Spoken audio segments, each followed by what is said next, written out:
Sabi nila, ang dugo raw ang pinakamahalagang likido sa mundo.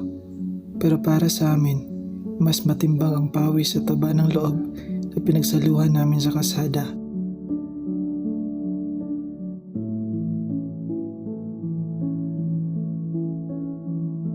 Mga ulila na pinagbuklod ng gutom.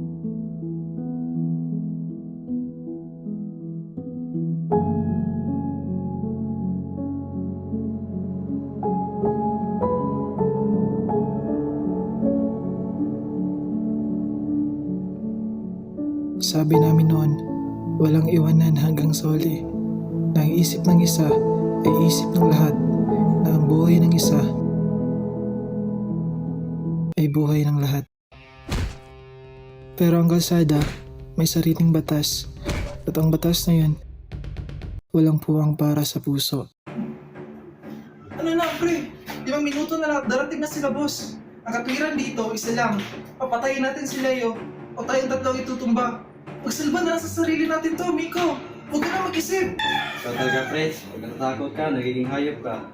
Ang hayop ay nagpilitang lumaban. Tao tayo, pre. Hindi tayo mga hayop. May isip tayo. Ginamit ko yung utak ko, pre. Pag nanakaw yan, tinraidor na tayo at alam mo yun.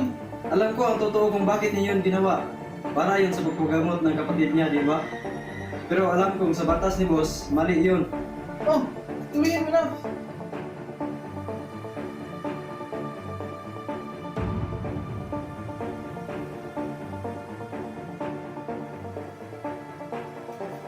Miko, anong ginagawa mo? Lagot tayo yung kay boss. Ano ba? Dito mo makikita ang kaibahan natin sa hayop, Jax. Ang logic at instinct na sabing sakripisyo si Leo para mabuhay tayo. Pero may malayang sa ako at pinipili kong hindi magiging mamatay tao. Kung mamamatay ako rito, mamamatay akong tao. Mamamatay akong may sariling pasya. Umalis na kayo!